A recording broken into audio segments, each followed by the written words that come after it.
मेरे सामने। क्यों अम्मा, क्या नाम है आपका? मेरा मासूम भी है क्या? पागल मत बनो।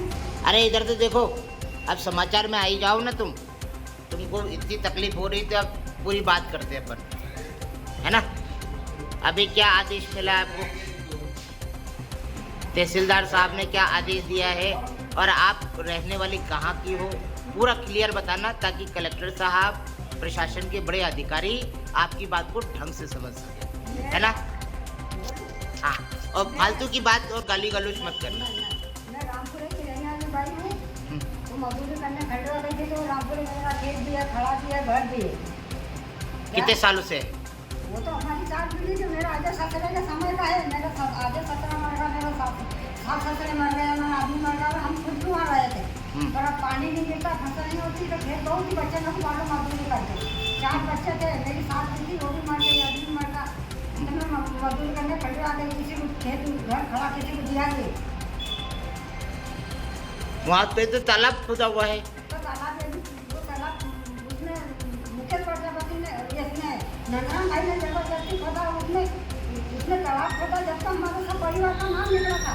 फिर उन्होंने जबरदस्ती तालाब खोदा, फिर भी आज मेरे 15 साल से मैं दौड़ धाप रही, तो उसको तालाब को आज भी मैंने बंद करा दी कि मेरे पराठ जमीन में मेरे खेत में तालाब नहीं, मैं बन दूँगी। 2000 मशीन से लगा के मैं खुरवा दूँगी। तो उसने नदी पार को रास्ते में टपकने के बाद फिर तालाब नवा खोदा। वो तालाब का भी हमको 1 रुपया नहीं मिला है, हमको मालूम नहीं। जबरदस्ती गाँव वाले ने खुदवाया, मैंने उसको रुकवा दिया कि मेरे खेत में वो भी रंजना मैडम ने गई थी मौके पे, तहसीलदार ने भेजा था। हाँ। तो उसमें वहाँ तहसीलदार भी था, वो मतलब पटवारी भी था, बजरी भाई भी था, कोटवार न पहला भाई भी था, और एक नवाब भी था, और एक दूसरा छोटा था कभी पैदा वाला, और एक मैं थी। हमारे साथ 6-7 जन थे। तो वो रंजना मैडम ने बोला कि तुम्हारे खेत में तवा है, वो वहाँ है, वो 4 एकड़ में तवा तुम्हारी पराग जमीन में। तब मैंने उसको बोला नंदराम भाई को कि मेरे खेत में तवा नहीं रहने दोगी, मेरी पराग जमीन तुमने खराब करी, मेरे को 1 रुपया नहीं दिया है। तेरे को मालूम थी कि जमीन तूने जब कोर्ट में तुमने कागज निकाले तो तुम्हें फिर मालूम थी कि सामने वाले की जमीन है, फिर तुमने जबरदस्ती क्यों वो तवा खोदा? बोल कर खोदता, तेरे खेत में खोद लेता, तेरे को पैसा खाना था तो मेरे खेत में क्यों मेरी 4-5 एकड़ जमीन खराब करी? नंदराम कौन? नंदराम पटेल, रामपुरे वाला सरपंच। हाँ, कुंडी। अच्छा अच्छा। अभी तो आपको जो आदेश मिला है उसमें तो मासूम भी तहसीलदार ने लिखा है कि इस जो भूमि है उस भूमि पर आपका कोई दखल नहीं है, इस पे मुकेश प्रजापति परिवार जो है, और सुनिए पहले बात सुनिए, उनका अधिकार है, वो उसका उपयोग कर रहे हैं। अपने आप वही पूछ रहे हैं।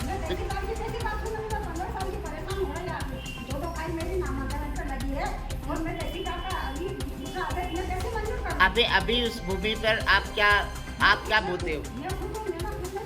आप कब बोई थी? आपने सोयाबीन कब बोई थी?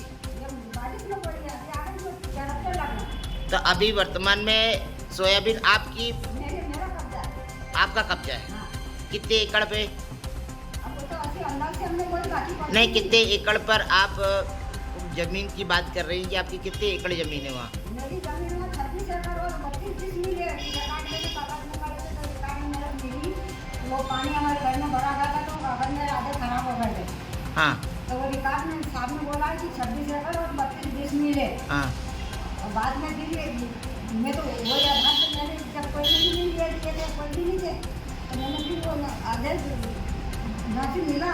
वो आदेश निकाला तो पगार अपने वो पगार वकील ने मुकेश प्रजापति के 50,000 लेके ना मेरा सही का गलत कर दिया, मैं उसका गलत का सही कर दिया। तहसीलदार के सामने तहसील में आके उसने कवर गया, इसने पगारा नहीं। ये तो आप आरोप प्रत्यारोप लगा रहे, सत्यता तो अपने को नहीं दिख रही है, क्योंकि इसमें इनका कहना है।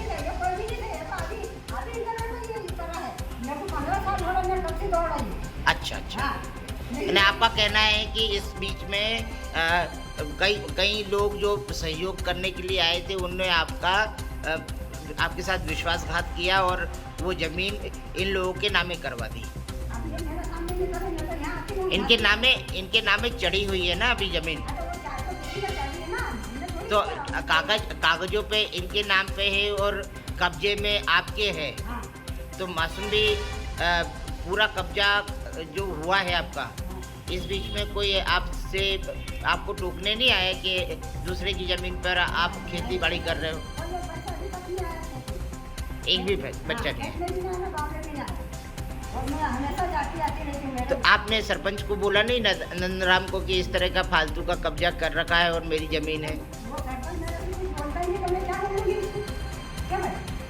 मेरी वो- जमीन पे मैं बैठ गई। तो मेरे- ये मेरे- अच्छा मासूम भी, मेरे को रोके नहीं, तो मैं उनसे बात करूँ। मासूम भी ऐसे क्यों आप आदमी आके जबरदस्ती बोलेगा कि ये मेरी जमीन है?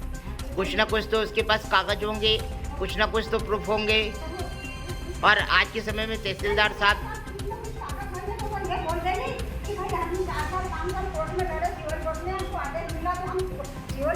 हमने अपील करी थी तो ये मासूम भाई गई थी, ये इनकी अपील खाली है, वो भी मैंने खाली में फोटो कॉपी करा के कलेक्टर ऑफिस में आवेदन में दिए हैं। वो तुम कोर्ट में 10 वकील लोग को पूछा दो कि इनका अपील में मैं गई भी नहीं, और वो जज ने इनके पक्ष में कराई वगैरह। अब तो आपको यहाँ से तहसील से लिख के दे दिया गया है कि आपकी जमीन नहीं है, तो आप क्या करोगे? आप कौन सा युद्ध? अरे नहीं यार, अंगार की बात नहीं कर रहे हैं। नहीं, अंगार नहीं लगाना है।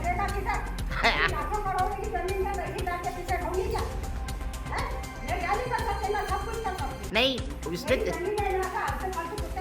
देखो मासूम भी फालतू की बातें नहीं। आपसे एक बात बोल रहे हैं कि आपको आप इस संदर्भ में प्रशासनिक अधिकारी को इसलिए नहीं बोल सकते क्योंकि वो पूरा जजमेंट जो रहता है, पहले सुन लेना, पूरा जजमेंट दस्तावेजों कर आधार पर देते हैं।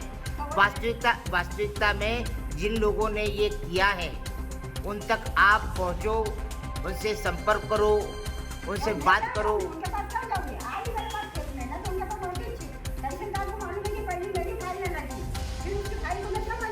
मैंने आपको सीधा कहना है कि मेरा उस जमीन पे कब्जा है, मैं कब्जा नहीं छोड़ूंगी चाहे कोई भी आ जाए, है ना?